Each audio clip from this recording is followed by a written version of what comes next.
आरती श्री रामायण जी की। आरती श्री रामायण जी की।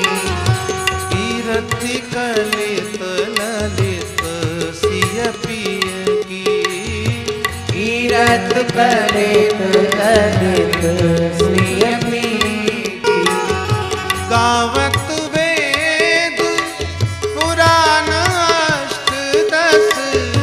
गावत वेद पुराण अष्टदश।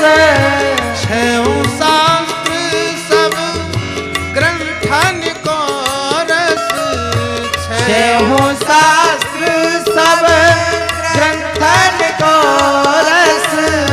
मुनि जन धन संतन को सर्वस।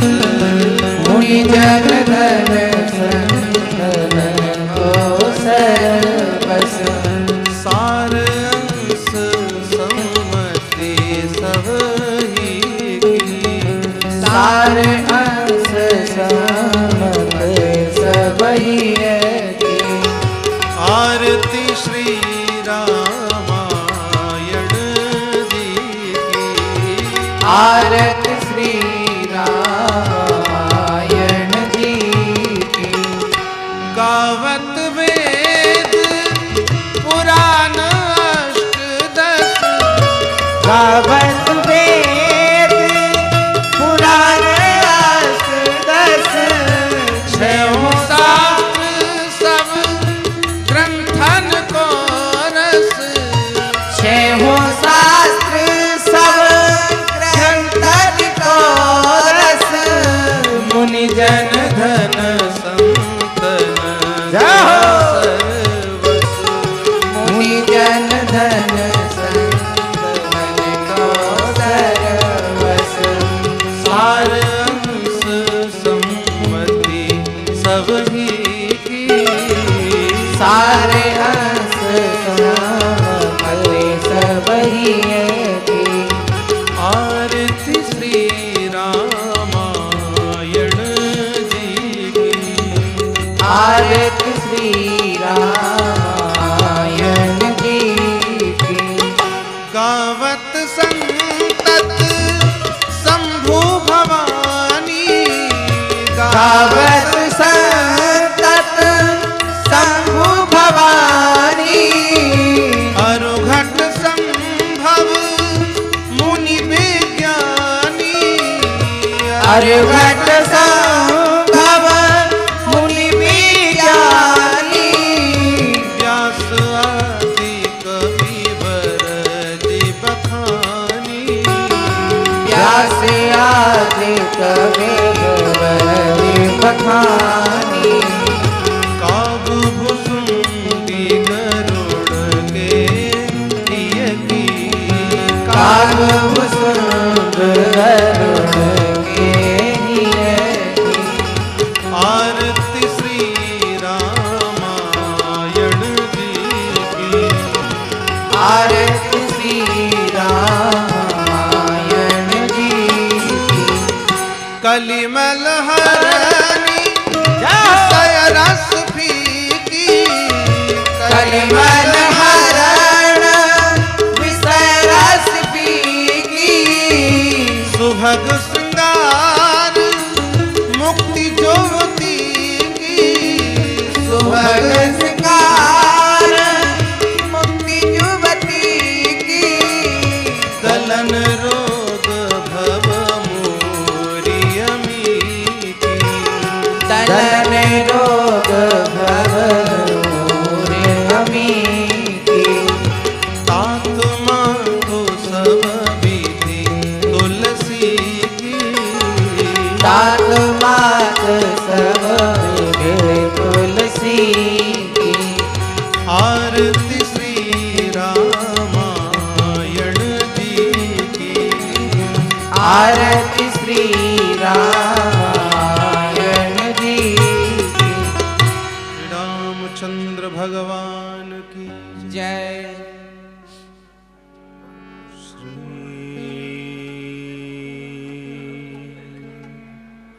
सद्गुरु चरण कमलेभ्यो नमः।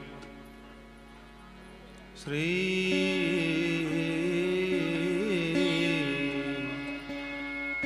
गणेशाय नमः। वर्णानामर्थसंघानां रसानां छन्दसामपि मङ्गलानाञ्च करतारौ वन्दे वाणी विनायकौ भवानी शङ्करौ वन्दे श्रद्धा विश्वासरूपिणौ याभ्यां विना न पश्यन्ति सिद्धः स्वान्तस्थमीश्वरौ वन्दे बोधमयं नित्यं गुरुं शङ्कररूपिणं यमाश्रितो हि वक्रोऽपि चन्द्रः सर्वत्र वन्द्यते। भवानी शङ्करौ वन्दे श्रद्धा विश्वासरूपिणौ याभ्यां विना न पश्यन्ति सिद्धः स्वान्तस्थमीश्वरौ वन्दे बोधमयं नित्यं गुरुं शङ्कररूपिणं यमाश्रितो हि वक्रोऽपि चन्द्रः सर्वत्र वन्द्यते। श्री सीताराम गुणग्राम पुण्यारण्यविहारिणौ वन्दे विशुद्ध विज्ञानौ कवीश्वर कपीश्वरौ कृष्णाय वासुदेवाय देवकी नंदनाय च नन्दगोपकुमाराय गोविन्दाय नमो नमः। वालन्नवीन शतपत्र विशालनेत्रं बिम्बाधरं सजलमेघरुचिं मनोज्ञं मन्दस्मितं मधुरसुन्दरमन्दयानं श्रीनन्दनन्दनमहं मनसा नमामि। श्रीरामाय रामभद्राय रामचन्द्राय वेदसे रघुनाथाय नाथाय सीताय पतये नमः। नीलाम्बुजश्यामलकोमलाङ्गं सीतासमारोपितवामभागं पाणौ महासायकचारुचापं नमामि रामं रघुवंशनाथम् आपदामपहर्तारं दातारं सर्वसंपदां लोकाभिरामं श्रीरामं भूयो भूयो नमाम्यहम्। भर्जनं भवबीजानां मर्जनं सुखसम्पदां तर्जनं यं दूतानां श्रीराम रामेति गर्जनम्।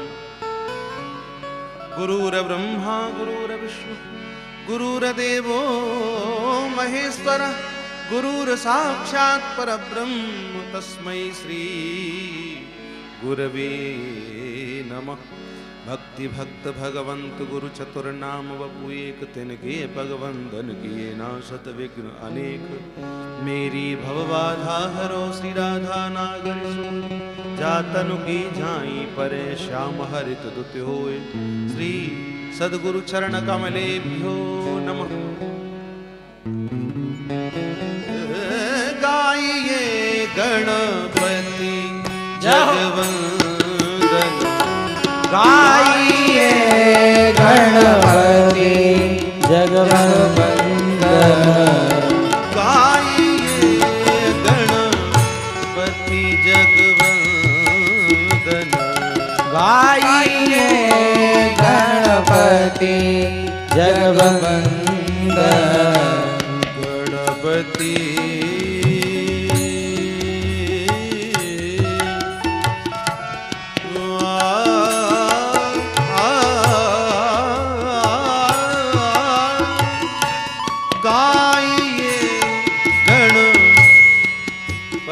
जगवंदन गाइए गणपति जगवंदन शंकर सुवन भवानी नंदन शंकर सुवन भवानी नंदन गाइए गणपति जगवंदन गाइए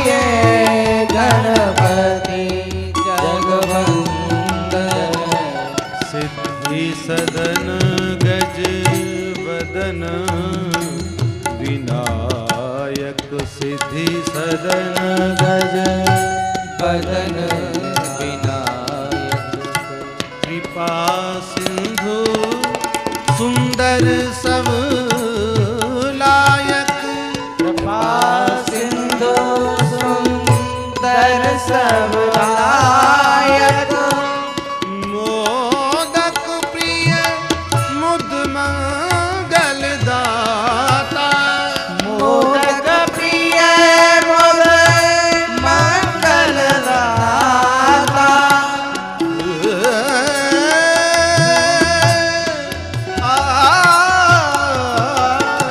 मोदक प्रिय मुद मंगल दाता विद्या वारिधि बुद्धि विधाता विद्या वारिधि बुद्धि विधाता मागत तुलसी दास कर जोरे मागत तुलसी दास कर जोरे बसहि राम सिय मानस मोरे बसहि राम सिय मानस मोरे गाइए गणपति जगवंदन गाइए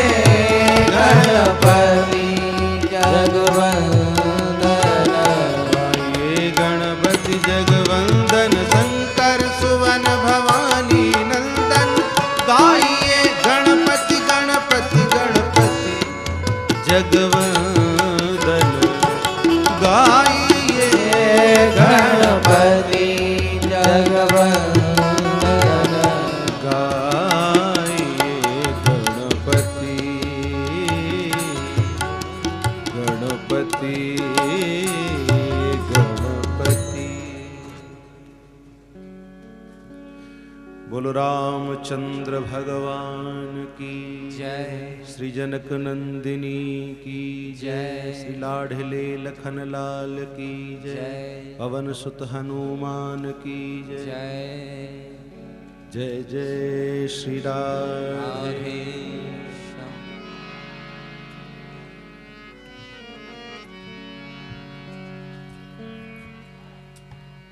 भगवान मर्यादा पुरुषोत्तम श्री राघवेंद्र सरकार की परम पावन कथा हम लोग आज नवम दिवस में श्रवण करने के लिए उद्यत हैं। आज ही यह कथा संपूर्ण भी हो जाएगी। भगवान की यह कथा बड़ी पावन है। भगवान शंकर तो इस कथा की, कथा सुनने वाले और कथा कहने वाले सबकी जय जयकार करते हैं।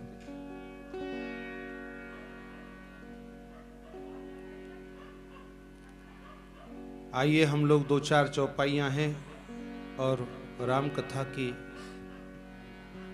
विषय में इनका पाठ करते हुए सब बोलें प्रेम से। जय जय राम कथा, जय जय राम कथा, जय जय राम कथा, ओ जय जय राम कथा, जय जय राम कथा, जय जय राम कथा, जय श्री राम कथा, जय जय राम कथा, जय श्री राम कथा। जिसे श्रवण कर मिट जाती है, जिसे श्रवण कर मिट जाती है, जिसे श्रवण कर मिट जाती है, जिसे श्रवण कर मिट जाती है, जन्म जन्म की व्यथा। जय जय राम कथा, जय श्री राम कथा, जय जय राम कथा, जय श्री राम कथा।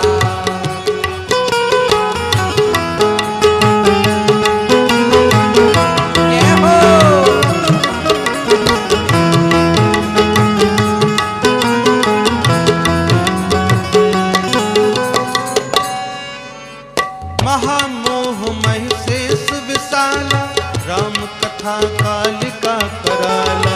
महामोह महिषेष विशाला राम कथा कालिका कराला। महामोह महिषेष विशाला राम कथा कालिका कराला।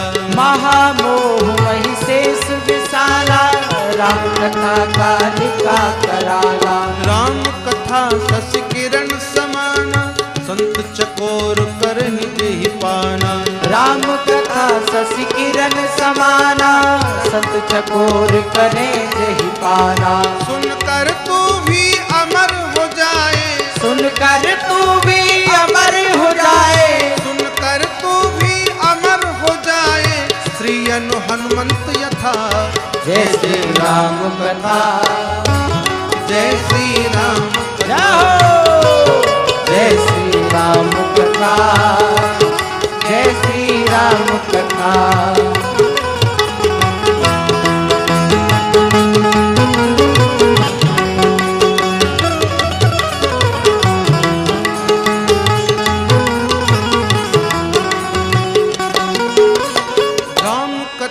कलिका मद गाई सुजन सुजीवन मूरि सुहाई। राम कथा कलिका मद गाई सुजन सजीवन मूर सुहाई। राम कथा कलिका मद गाई सुजन सजीवन मूरि सुहाई। राम कथा कलिका मद गाई सुजन सजीवन मूर सुहाई। बुध विश्राम सकल जन रंजन राम कथा कलिकल सुविभंजन। बुद्धि विश्राम सकल जन रंजन राम कथा कलिकल सुविभंजन। तेरा परमारथ बन जाए। तेरा परमारथ बन जाए। तेरा परमारथ बन जाए। श्री नारद कर जथा। जय श्री राम कथा। जय जय राम कथा। जय श्री राम कथा। जय जय राम कथा।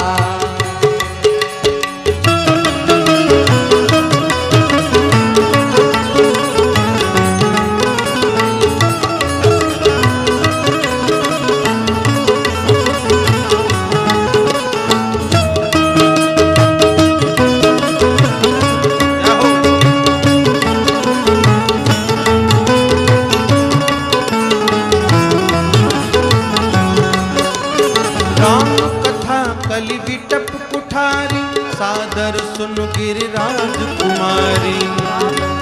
कलि विटप कुठारी सादर सुन गिरिराज कुमारी। राम कथा कलि विटप कुठारी सादर सुन गिरिराज कुमारी। राम कथा कलि विटप कुठारी सादर सुन गिरिराज कुमारी। राम कथा सुंदर करतारी संशय विहग उड़ावन हारी। राम कथा सुंदर करतारी संशय विहग उड़ावन हारी। तेरा भी संशय भागेगा। तेरा भी संशय भागेगा। तेरा भी संशय भागेगा। पार्वती कर जथा। जय श्री राम कथा। जय जय राम कथा। जय श्री राम कथा। जिसे श्रवण कर मिट जाती है। जिसे श्रवण कर मिट जाती है जन्म जन्म की व्यथा। जय श्री राम कथा। जय श्री राम कथा।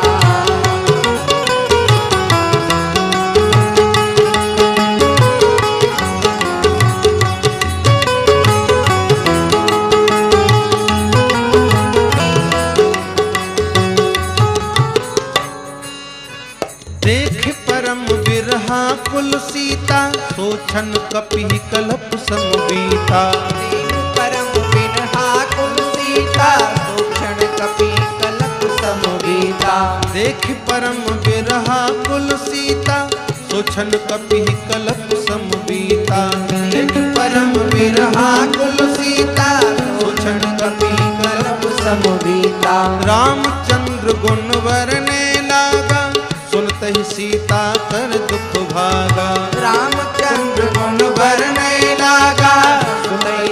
सीता का दुख भागा, तेरा भी सब दुख भागेगा, तेरा भी सब दुख भागेगा, तेरा भी सब दुख भागेगा, मेरी सीता मातर यथा। जय श्री राम कथा, जय श्री राम कथा, जय श्री राम कथा, जय श्री राम कथा। जिसे श्रवण कर मिट जाती है, जिसे श्रवण कर मिट जाती है जन्म मरण की व्यथा। जय श्री राम कथा, जय श्री राम कथा, जय श्री राम कथा, जय श्री राम कथा। जय हो।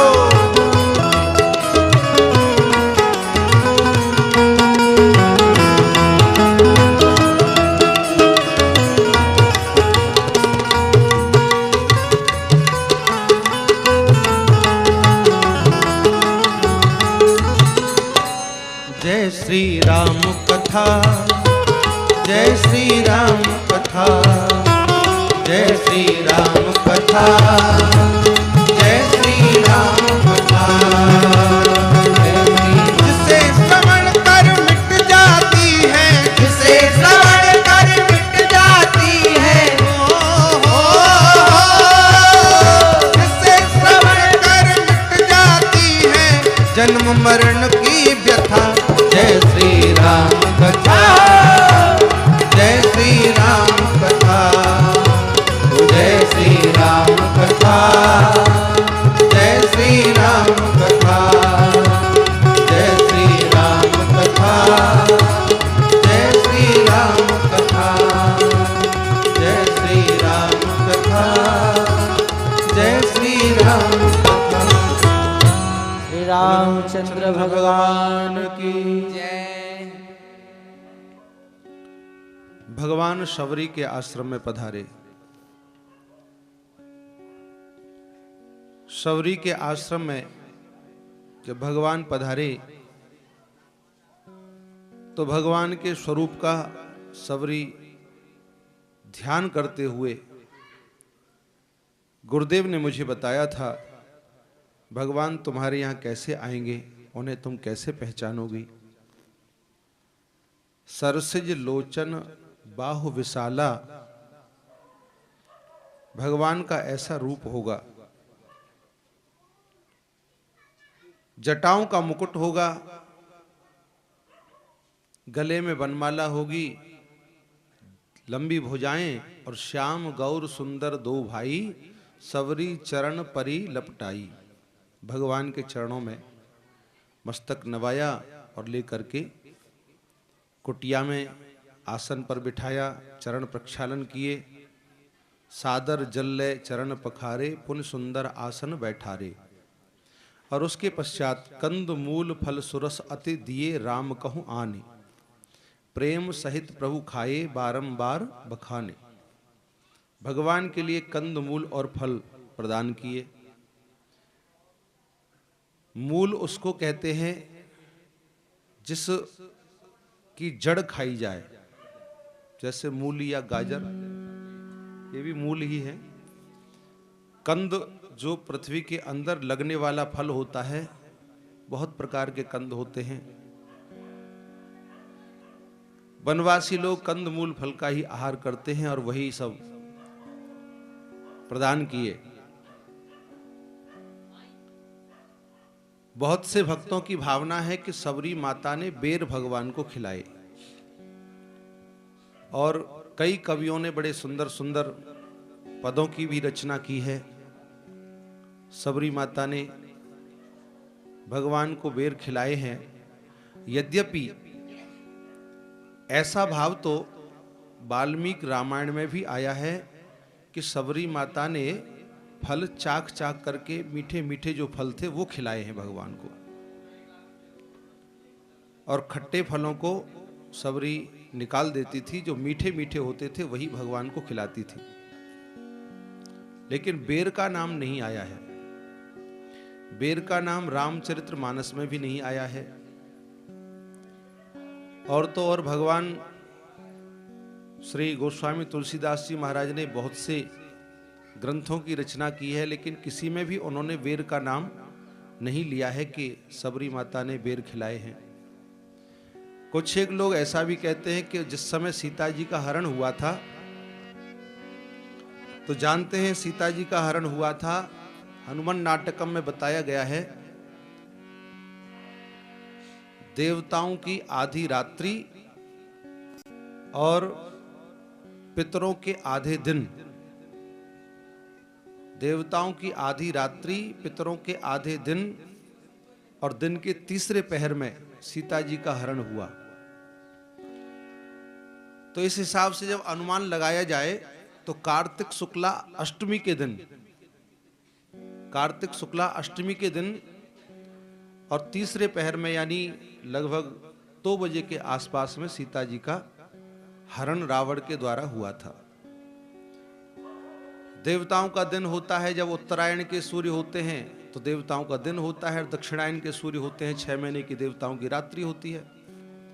दक्षिणायन के सूर्य में आधा दिन, आधी रात्रि मानी जाए देवताओं की, तो वो कार्तिक का महीना, और पितरों का दिन जो शुक्ल पक्ष होता है वो दिन होता है, और कृष्ण पक्ष जो होता है महीने का वह उनकी रात्रि होती है।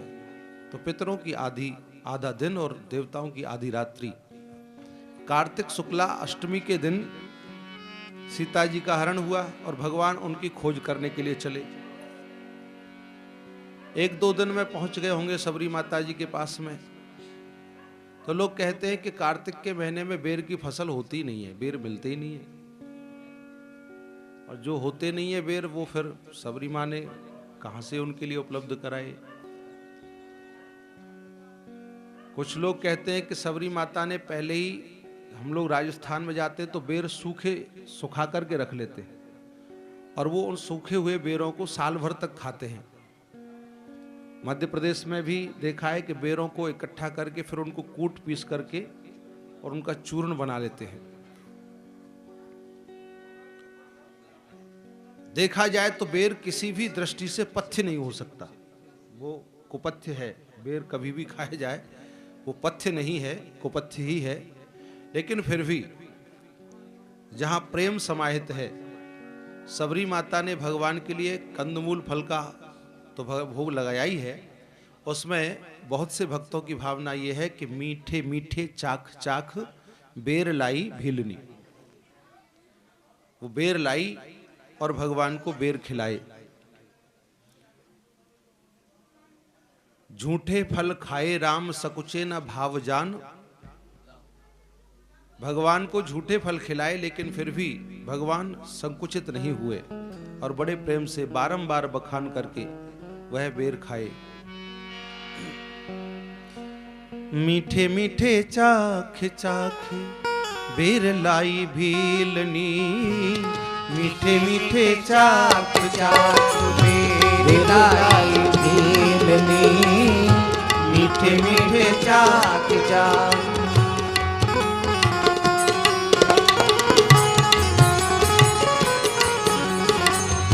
कौन सी अचारवती नहीं रूप रंग रती।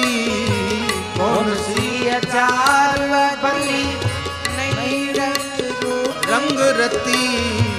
कौन सी अचारवती नहीं रूप रंग रती।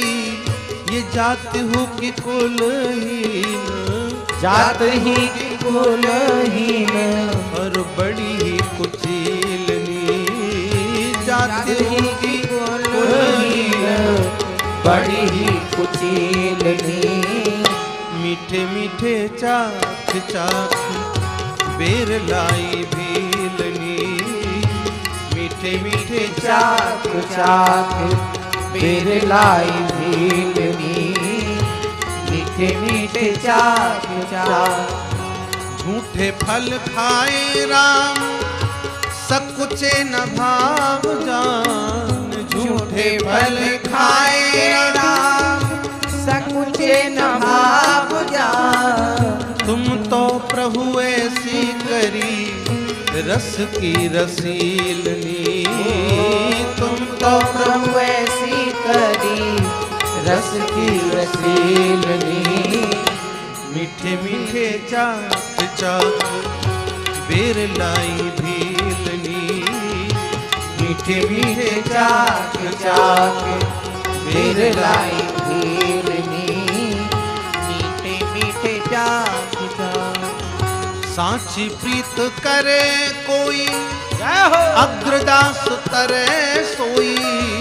सांची प्रीत करे कोई अग्रदास करे सोई। प्रेम ही ते तर गई वो गोकुल अहीरनी। प्रेम ही से तर गई वो गोकुल अहीरनी। मीठे मीठे चाक चाक बेर लाई भीलनी। मीठे मीठे चाक चाक बेर लाई भीलनी। मीठे मीठे चाक चाक मीठे मीठे चाक चाक करके बेर खिलाए।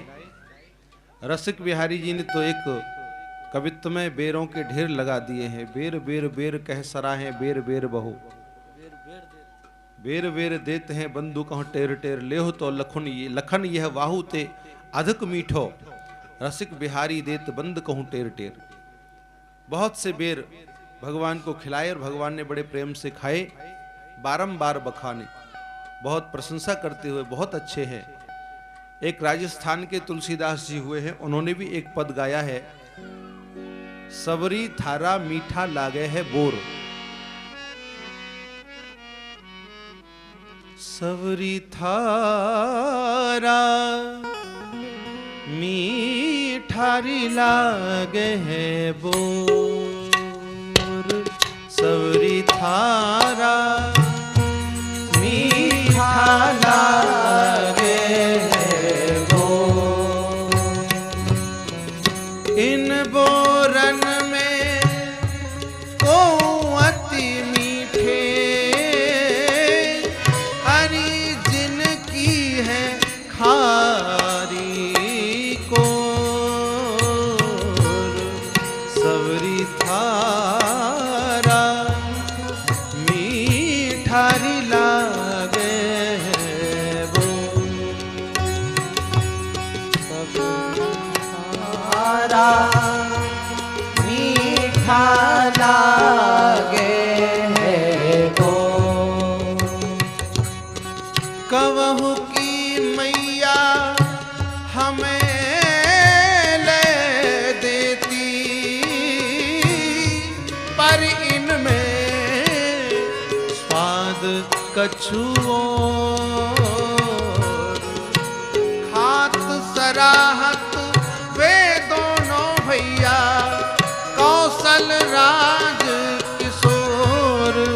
सबरी थारा मीठारी लागे है बोर। सबरी थारा मीठा लागे है वो।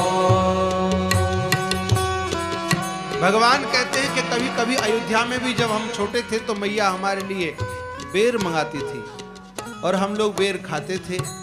लेकिन उन बेरों से इन बेरों में कई गुना ज्यादा स्वाद है। उनसे भी ज्यादा अच्छे आपके यहाँ हमें यह बेर मिले हैं।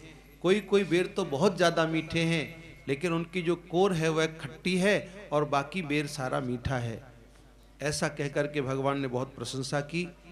तब पानी जोर आ गए भई ठाड़ी और प्रभु बिलोक प्रीत अति बाढ़ी। कई विध स्तुति करो तुम्हारी अधम जाति में जड़मति भारी। कहने लगी प्रभु हम तो अधम हैं, जाति से भी अधम हैं और हर प्रकार से अधम हैं, लेकिन आपने हमारे ऊपर बड़ी कृपा की। अब मेरे पास तो वो शब्द ही नहीं जिन शब्दों से मैं आपकी स्तुति कर सकूं। भगवान कहने लगे कह रघुपति सुन भामिनी बाता और मानव एक भगत कर नाता। जाति पाति कुल धर्म बड़ाई धनबल परिजन गुण चतुराई पर भगतहीन नर सोहै कैसा बिनु जल वारिद देखिए जैसा। भगवान बड़े सुंदर शब्दों में कहते हैं कि देवी मैं तो इस संसार में न जाति को मानता हूं न किसी और बात को मानता हूं, केवल भक्ति का नाता मानता हूं। लोगों के पास में चाहे कितना भी धन बल हो, जन बल हो, कितना भी बल क्यों ना हो, लेकिन जब तक भक्ति नहीं है तब तक वह ऐसा लगता है बिना भक्ति के कि जैसे मानो बिना जल के बादल हो, वह सूना सूना लगता है। आप लोग भी श्रवण कर सकते हैं और श्रवण करके इन 9 प्रकार की भक्तियों में जो आपको सबसे प्रिय लगे, जो आपको सबसे सरल लगे, जिस भक्ति को आप अपने जीवन में ग्रहण कर सकें, उस भक्ति का आचरण करते हुए आप लोग श्रवण करें और अपने लिए कोई ना कोई एकाध भक्ति तो छांट लें कि हम इस भक्ति का निर्वाह कर सकते हैं।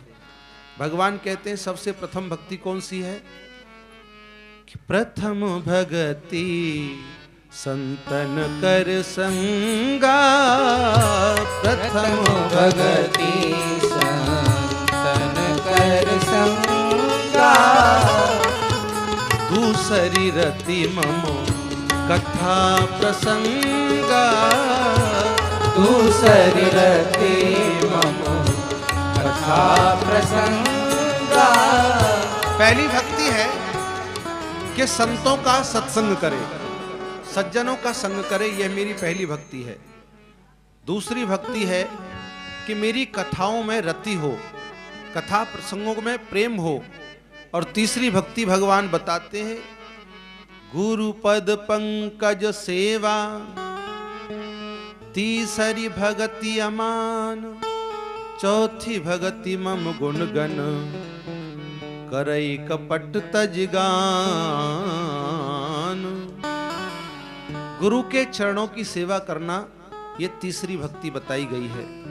और चौथी भक्ति है कि मेरे गुणानुवाद, मेरा संकीर्तन, मेरी लीलाओं का गान यदि करे तो कपट का परित्याग करके प्रेम से मेरी लीलाओं का गान करे, यह चौथी भक्ति है।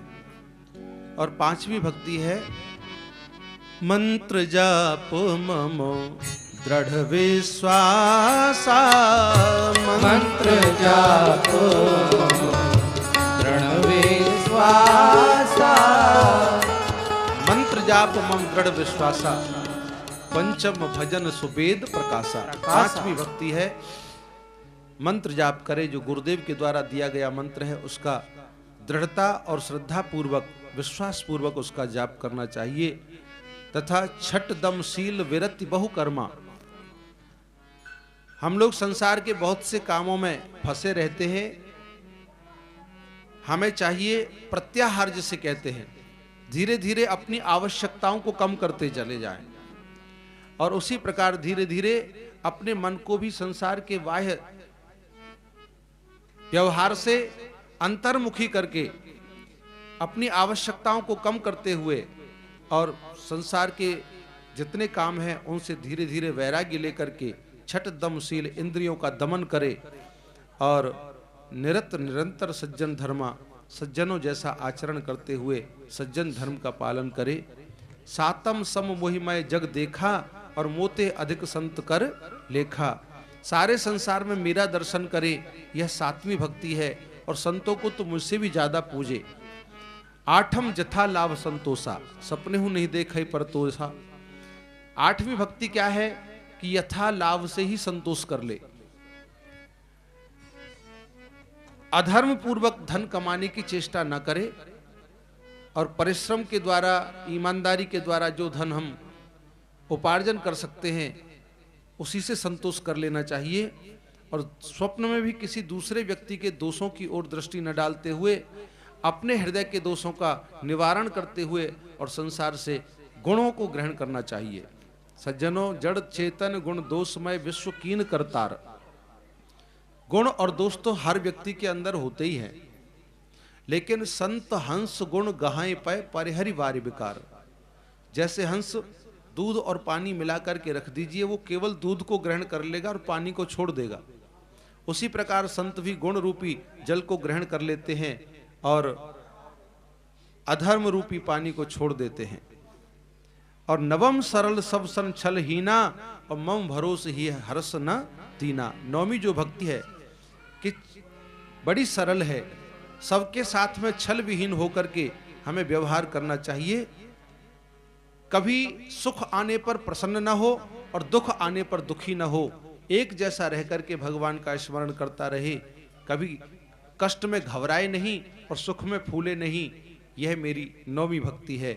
तो इस प्रकार भगवान ने नवधा भक्ति का उपदेश दिया और कहा कि देवी, ये सारी भक्तियां तुम्हारे हृदय में निवास करती हैं। मैं तो एक भक्ति भी किसी के हृदय में हो तो मैं उसके वशीभूत हो जाता हूं, इसलिए तुमने मुझे बहुत प्रसन्न कर लिया है। अंत में भगवान से अपनी सारी कथा कह सुनाई। वह सवर जाति में उत्पन्न हुई थी, इसीलिए उसे सबरी कहा जाता था। भीलों के राजा की पुत्री थी, उसके विवाह की तैयारियां हो रही थी। बहुत से वन्य पशुओं को इकट्ठा कर लिया गया था, जो उसके विवाह में उन्हें मार मार करके उनका भोजन बना करके खिलाया जाता बारातियों को। जब सबरी को पता चला कि मेरे पिता ने कितने ही वन्य पशुओं को, पक्षियों को जीवित मंगा रखा है और उन्हें मार देंगे मेरे विवाह के समय, बोले एक मेरे कारण से इतने जीवों की हत्या होगी, यह तो बड़ा भारी पाप हो जाएगा। एक दिन अवसर पाकर के रात्रि में उन सारे जीव जंतुओं को पिंजड़ों से खोल दिया और वह घर छोड़ करके भाग गई। बहुत खोजा गया लेकिन कहीं नहीं पाई। अब उसे आश्रय कहाँ मिले? वन में चली गई। घोर वन में जाकर के ऐसे ही वृक्षों के नीचे विश्राम कर लेती थी। वह जानती थी कि मैं नीच जाति क्यों, साधु ब्राह्मणों के यदि मैं आश्रम में जाऊंगी तो मुझे कोई रहने नहीं देगा। दूर से ही सेवा करती थी। जब तक संत सोते थे उससे पहले पहले वह उस मार्ग को बुहार देती थी जिस मार्ग में होकर के साधु महात्मा स्नान के लिए वन के लिए जाते थे। साधुओं के लिए अपने हाथ से समधा तोड़ तोड़ करके सूखी सूखी उनके गट्ठर बना करके जगह जगह कुटियाओं के आगे रख देती थी। पत्ते तोड़ करके उनके दोने पत्तल बना करके रख देती थी। ऐसी सेवाएं वह करती रही। आश्रम में झाड़ू लगा देना। सब संतों को बड़ा आश्चर्य था कि हम लोग जागते हैं उससे पहले पहले इतनी सेवा कौन कर जाता है। एक दिन महात्माओं ने विचार किया कि इसका पता लगाना चाहिए, तो एक दो महात्मा जाग करके पता लगाने लगे। जब उस स्त्री को वहां देखा झाड़ू लगाते हुए, लकड़ी ला करके रखते हुए, सबको आश्चर्य हुआ। दो चार महात्माओं ने उसे घेर लिया और पूछा, तू कौन है जो रोज हमारे आश्रम और कुटियाओं पे आकर के सेवा करती है? उसने सारी बात कह सुनाई। जब गुरुदेव के पास में ये बात गई तो गुरुदेव ने उसके भाग्य की रेखाओं को पढ़ लिया और कहने लगी कि पुत्री, तेरे भाग्य में तो भगवान का दर्शन है। तेरी कुटिया पर तो जो सौभाग्य मुझे प्राप्त नहीं हुआ वह सौभाग्य तुझे प्राप्त होगा। भगवान श्री रामचंद्र स्वयं तेरी कुटिया पर आएंगे। और उसे मंत्र दीक्षा दे करके गुरुदेव ने वही कुटिया में रख लिया। बहुत से शिष्यों ने विरोध किया, वे गुरुदेव को छोड़ छोड़ करके चले गए। अलग अलग कुटिया बना करके रहने लगे। बोले इस नीच जाति की स्त्री को आश्रम में रखना ये उचित नहीं है। लेकिन गुरुदेव ने उसके भाग्य की रेखाओं को पढ़ लिया था, इसलिए उसे कुटिया से नहीं जाने दिया। अंत में गुरुदेव का अंतिम समय आया तो गुरुदेव ने सबरी को निकट बुला करके उसे आशीर्वाद देते हुए कहा कि बेटी, वो सौभाग्य मुझे तो प्राप्त नहीं होगा क्योंकि मेरा अंतिम समय आ गया है। मैं भगवान के धाम को जा रहा हूँ, लेकिन यहाँ तेरी कुटिया पर भगवान श्री राम अवश्य आएंगे। तू विश्वास पूर्वक उनकी प्रतीक्षा करते रहना। 10,000 वर्ष तक सबरी ने प्रतीक्षा की। 10,000 वर्ष तक प्रतीक्षा करने के बाद में आज भगवान श्री राम की यहाँ दर्शन और पदार्पण हुआ सबरी के यहाँ। ये सबरी कौन थी? इसके पूर्व जन्म का वृतांत कई शास्त्रों में आता है। यह काशी नरेश की पत्नी थी, रानी थी, राजरानी। बड़ी भक्ता थी, लेकिन राजरानी होने के कारण इसे स्वतंत्रता नहीं दी जाती थी। राजा बार बार यही कहते थे कि तुम अपनी गरिमा को ध्यान में रखा करो। तुम संतों के साथ में ऐसे ही चली जाती हो संकीर्तन करने के लिए, संतों के बीच में नाचने लग जाती हो, संतों की कथा सुनने के लिए चली जाती हो। तुम राजरानी हो, लोग क्या कहेंगे। बाहर नहीं निकलने दिया जाता था। एक दिन गंगा जी के तट की ओर बहुत सी संत मंडली संकीर्तन करती हुई जा रही थी। साथ में झांझ मृदंग बजाते हुए, नाचते गाते हुए जब संत मंडली जा रही थी तो रानी के बहुत मन में आया कि मैं भी इस पर्व के दिन इन संतों की टोली में नाचते गाते हुए भगवान नाम लेती हुई जाऊं और गंगा का स्नान करूं। लेकिन राजा ने जाने की अनुमति नहीं दी। रानी ने कहा कि महाराज मैं गंगा स्नान करना चाहती हूं। तो राजा ने अलग से कनात लगवा करके व्यवस्था बना दी और राजरानी को स्नान करने के लिए बहुत से सेवक और सेविकाओं के साथ में भेज दिया। रानी के हृदय में बड़ी ग्लानि हुई कि ऐसे ऊंचे कुल और खानदान से भला क्या लाभ, जिसमें हम भगवान का भजन भी न कर सके, सत्संग भी न कर सकें, संतों की वाणी सुनने से वंचित रह जाएं। इससे तो अच्छा है कि हमें किसी नीच कुल में जन्म मिला होता तो अच्छा होता। ऐसा विचार करते करते वह गंगा में प्रवेश कर गई और गहरे जल में जाकर के गंगा मैया से प्रार्थना करके कि माता, यदि अब मुझे कभी जन्म मिले तो मुझे संतों का सत्संग प्राप्त हो, चाहे मैं किसी नीच खानदान में ही जन्म क्यों न लूं। ऐसा कहकर के अपने प्राणों का परित्याग कर दिया। फिर क्या था, राजा के सेवकों ने खूब ढूंढा, लेकिन रानी का कहीं पता न चला। वही महारानी शवर कुल में उत्पन्न हुई, भीलों के राजा की पुत्री आकर के बनी और एक दिन अवसर पाकर के वह घर छोड़ करके भाग गई। भगवान की उसके ऊपर कृपा हुई, भगवान का दर्शन हुआ और आज भगवान को सारी कथा सुनाने के बाद उनके सामने ही योगाग्नि में अपना शरीर उसने भस्म कर दिया। और भगवान उससे श्री जानकी जी का पता पूछा तो उसने कहा कि प्रभु, मैं आपको क्या बता सकती हूँ, आप सब अंतर्यामी हैं, आप सब कुछ जानने वाले हैं। आप आगे जाएंगे तो पंपा सरोवर पर पहुंचेंगे, वहां आपसे सुग्रीव की मित्रता होगी और सुग्रीव आपकी पत्नी श्री जानकी जी की खोज करने के लिए अपने बानर भालुओं को भेजेंगे और वही पता लगाएंगे। ऐसा कहकर के वह भविष्य का वर्णन करती हुई और भगवान के सामने अपने प्राणों का परित्याग करके भगवान के धाम को चली गई। भगवान आगे चल पड़े और वहां पंपा सरोवर के पास में जाकर के एक वृक्ष के नीचे भगवान ने कुछ देर विश्राम भी किया।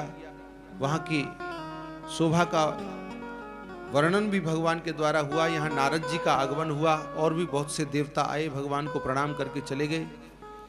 नारद जी का यहाँ बड़ा सुंदर संवाद है। नारद जी ने भगवान से पूछा कि प्रभु, आज आपकी यह लीला देख करके मन में प्रसन्नता भी होती है और आप विरह अवस्था में जब रोते हुए जब जानकी जी की खोज लगाते हैं तो कष्ट भी होता है। भगवान, मैं आपसे ये पूछना चाहता हूँ कि जिस समय मेरा विवाह होने वाला था विश्वमोहिनी के साथ, तो आपने मेरा विवाह क्यों नहीं होने दिया? भगवान ने कहा कि देखो, मैंने तुम्हारा विवाह इसलिए नहीं होने दिया कि यदि विवाह हो जाता तो जितना तुमने आज तक मेरा स्मरण किया है, संकीर्तन किया है, भजन किया है, जप किया है, तप किया है, तो भजन जप तप रूपी जल को स्त्री ग्रीष्म ऋतु होकर के सोख लेती है। स्त्री साधक जीवन में बाधक होती है, इसलिए तुम देख रहे हो मेरी दशा। आज स्त्री के कारण मैं कितना कष्ट पा रहा हूं। मैं अपने बच्चों की अपने भक्तों की इसी प्रकार से रक्षा करता हूं कि जैसे माता अपने छोटे छोटे बालकों की रक्षा करती है।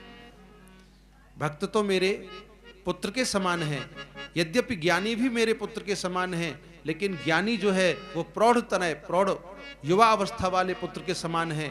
युवा अवस्था में जब पुत्र आ जाता है तो उसकी चिंता माता को नहीं रहती, क्योंकि वह अपनी रक्षा स्वयं कर सकता है, अपना कार्य स्वयं कर सकता है। लेकिन जो अबोध शिशु होता है वो तो केवल माता के अधीन है और माता हर समय उसकी रक्षा करती है।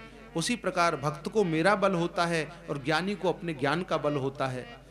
तो मैं अपने भक्तों से बहुत प्रसन्न रहता हूँ। उस समय देवऋषि नारद जी महाराज ने एक वरदान भी मांगा कि प्रभु, यदि आप मुझे प्रसन्न होकर के कुछ देना चाहते हैं तो आप यही वरदान दीजिए कि आपका जो यह श्री राम नाम है, यद्यपि बहुत छोटा 2 अक्षर का नाम है, लेकिन मैं चाहता हूं कि यह 100 नामों से इतना ज्यादा प्रभावशाली हो जाए कि राम सकल नामनते अधिका और हो नाथ अग खगगन बधिका। सब पापों को नष्ट करने वाला, जैसे पक्षियों को बधिक मार देता है, उसी प्रकार आपका यह नाम पापों का समन करने वाला हो जाए। भगवान ने तथास्तु कह दिया और इस प्रकार श्री राम नाम की महिमा और ज्यादा बढ़ गई और नारद जी महाराज हरि गुण गाते हुए चल पड़े। यहाँ आरण्य कांड का समापन होता है। तृतीय सोपान समाप्त। बोलो रामचंद्र भगवान की जय। इसके बाद में किष्किंधा कांड में वर्णन आता है कि भगवान चले जा रहे हैं। आगे चले बहुरी रघुराया, आगे चले बहुर रघुराया, ऋष्यमुख पर्वत नियराया, ऋष्यमुख पर्वत नियराया, तारह सचिव सहित सुग्रीवा, तारह सचिव सहित सुग्रीवा, आवत देख अतुल बल सीवा, आवत देख अतुल बल सीवा, धरि बट रूप देखो ते जाई, धरि बट रूप देख कह जाई, कहे सुजानी जिय शयन बुझाई, कहे सुजानी जिय शयन बुझाई। सुग्रीव जी महाराज ने ऊपर पर्वत शिखर से जब देखा नीचे की ओर, तो उस मार्ग में दो तपस्वी वीरों को जाते हुए देखा, जिनके हाथ कांधे पर धनुष बाण थे। देख करके भयभीत हो गए और कहने लगे कि मुझे तो ऐसा लगता है कि ये बाली के द्वारा भेजे गए कोई वीर हैं जो मेरा वध करने के लिए इधर आ रहे हैं, क्योंकि बाली मातंग ऋषि के शाप के कारण यहाँ नहीं आ सकता है। इस पर्वत पर अवश्य किसी वीर को यहाँ मुझे मारने के लिए भेजा होगा। ऐसा अनुमान लगा करके हनुमान जी से कहने लगे कि देखो, तुम विप्र रूप धारण करके जाओ और जाकर के पता लगाओ, यदि वास्तव में मेरा संदेह ठीक हो तो मुझे बानरी इशारा दे देना और मैं शैल को, इस पर्वत को त्याग करके कहीं दूर भाग जाऊंगा। सुग्रीव जी अब तक जीवन में बहुत भागे हैं, इतने भागे हैं कि सुग्रीव जी महाराज से कहीं कोई लोक नहीं रहा। बाली से बचने के लिए सारी पृथ्वी पर गए हैं, देवलोक तक गए हैं, लेकिन बाली ने उनका पीछा नहीं छोड़ा।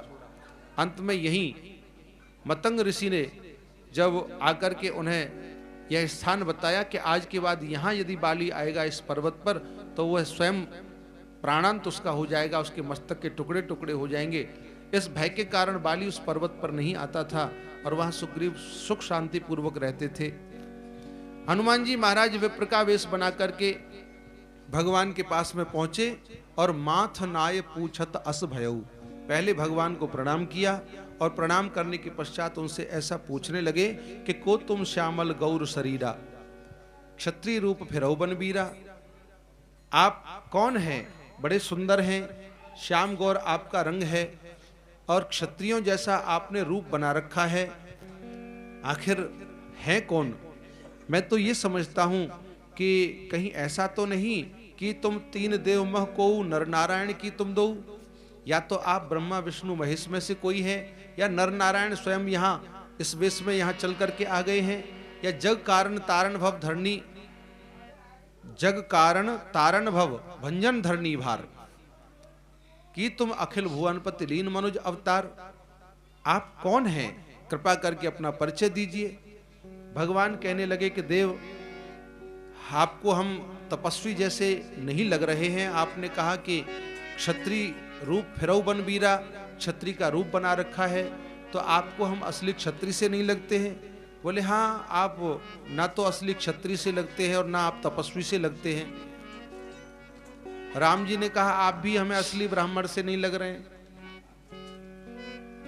बोले ब्राह्मण से हम क्यों नहीं लग रहे हैं आपको प्रभु?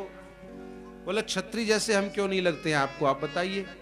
तो हनुमान जी ने बताया कि प्रभु हमने देखा है यहाँ वन में विचरने वाले जो तपस्वी लोग होते हैं, तो वन में नंगे पांव रहने के कारण उनके पांवों की विवाई फट जाती है, उनके पांव शोभाहीन हो जाते हैं, उनके अंग की कांति भी मलिन हो जाती है और उनके श्रम बिंदु माथे पर पसीना रहता है, धूल धूसरित रहते हैं।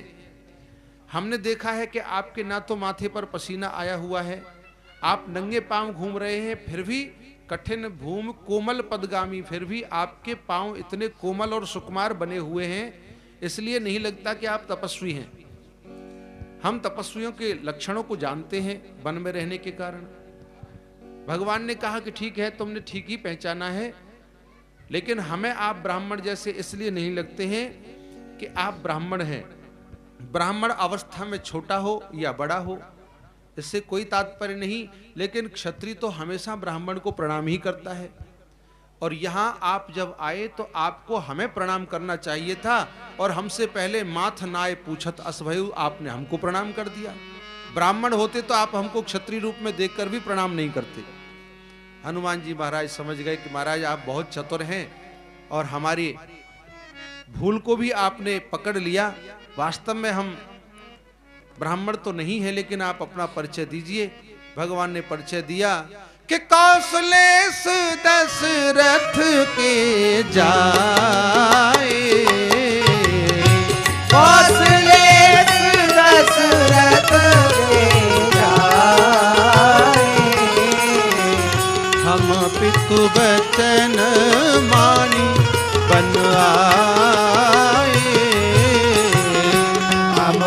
वचन मान बनुआए।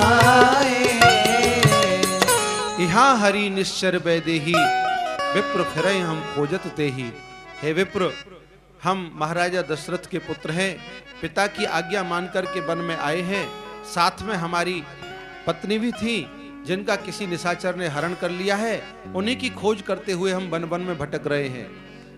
हनुमान जी महाराज उनका परिचय सुनते ही उनके चरणों में गिर पड़े और कहने लगे कि प्रभु, मैं तो आपको भूल गया, मैं जीव हूं, आप परमात्मा हैं, मेरा स्वभाव है आपको भूलना, लेकिन आप मुझे भूल गए, ये बड़े कष्ट की बात है। भगवान ने हाथ पकड़ के उठाया, हृदय से लगा लिया और कहा कि हनुमान, मैं तुम्हें भूल कैसे सकता हूं, तुम तो मुझे लक्ष्मण से भी ज्यादा प्रिय हो। तय मम प्रिय लक्ष्मणते दूना, लक्ष्मण से भी दूने प्रिय हो। ऐसा कहकर के भगवान ने हृदय से लगा लिया। उसके पश्चात हनुमान जी महाराज ने कहा कि देव, आप चिंता न करें, श्री जानकी जी का पता हम लोग अवश्य लगा लेंगे। देखिए, यहां सुग्रीव जी इस पर्वत के ऊपर निवास करते हैं और वो आपके दास हैं, आपका भजन करने वाले हैं। आपका भजन करने वाले सुग्रीव जी आपके दास जो हैं वो रहते हैं। मैं चाहता हूं कि आप पर्वत के ऊपर चलें, उनको अपना मित्र कर लें और उनसे जब आपकी मित्रता हो जाएगी तो वो जगह जगह वानर वीरों को खोज करने के लिए भेजेंगे और हम लोग जानकी जी का पता लगा लेंगे। भगवान ने कहा कि भैया, तुमने अभी अभी बताया कि नाथ शैल कर पर कपिपति रही, सो सुग्रीव दास तव अहई। सुग्रीव आपका दास है, जब वो दास है तो उसे दास ही रहने दो। तेईसन नाथ मैत्री कीजिए क्यों कहा, उससे मित्रता करने के लिए क्यों कहते, उसको दास है तो दास रहने दो। हनुमान जी महाराज ने कहा कि प्रभु, मैंने सुना है कि आपके भक्ति मार्ग में 4 बातें मुख्य होती हैं, 4 भाव श्रेष्ठ होते हैं, उनकी प्रधानता है। और वो भाव है कि एक तो वात्सल्य भाव है, एक सख्य भाव है, एक दास्य भाव है और एक कांत भाव है। ये 4 भाव हैं। तो आपने वात्सल्य के रूप में पहले ही परिचय दे दिया कि कौशलेश दशरथ के जाए।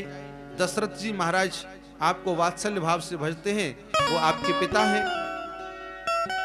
दूसरा परिचय आपने कांत भाव से दिया श्री जानकी जी का कि यहाँ हरि निश्चर वैदेही, वैदेही का हरण हो गया है, हम उनको खोजते हुए फिर रहे हैं। तो 2 भाव तो आपके पूर्ण हो चुके हैं, अब 2 भाव रिक्त हैं, एक सखा का और एक दास का। तो आप यदि सुग्रीव को अपना सखा बना लेंगे तो दास का जो स्थान है वो मेरे लिए सुरक्षित हो जाएगा, मैं आपका दास बन जाऊंगा। भगवान ने कहा, हनुमान, तुम बहुत चतुर हो और जैसा तुम करते हो वही हम करेंगे। ऐसा कहकर के भगवान हनुमान जी के साथ में चल पड़े। हनुमान जी महाराज बोले कि प्रभु, अब आपको पैदल चलने नहीं दूंगा, अब तक आप पैदल चले हैं, लेकिन अब तो आप मेरे कंधे पर बैठिए और जहां भी आप जाएंगे वहां आपको अपने कंधे पर बिठा करके ले चलूंगा। भगवान कहने लगे कि भैया, हम तो वनवासी हैं, पिता की आज्ञा है, हमको किसी वाहन के ऊपर बैठना नहीं है, पैदल पैदल भ्रमण करना है।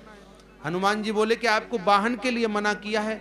अब वाहन तो हाथी रथ घोड़े होते हैं, वो तो वाहन है, लेकिन बंदर तो किसी का वाहन होता नहीं है, इसलिए मैं वाहन की गिनती में नहीं आता हूं, आप मेरे कंधे पर विराजिए। और भगवान को लिए दुओजन पीठ चढ़ाई, दोनों को अपने ऊपर चढ़ा लिया। कंधे पर चढ़ा करके हनुमान जी महाराज लेकर के चल पड़े। और जैसे ही सुग्रीव ने दूर से देखा, आनंदित हो गया, हर्षित हो गया, श्री राम के दर्शन करके कहने लगा कि हे विधाता, क्या ये मेरे साथ में मित्रता करेंगे? अगर इन्होंने मित्रता कर ली फिर तो मेरा कल्याण हो जाएगा। फिर क्या था, तब हनुमंत उभय दिश की सब कथा सुनाए और पावक साखी देकर जोड़ी प्रीत दृढ़ाए। दोनों तरफ की कथा सुना दी हनुमान जी ने, और दोनों का समान दुख है। तुम्हारा भी राज्य चला गया है, इनका भी राज्य चला गया है, इनकी स्त्री का भी अपहरण हो गया है और तुम्हारी स्त्री का भी अपहरण हो गया है।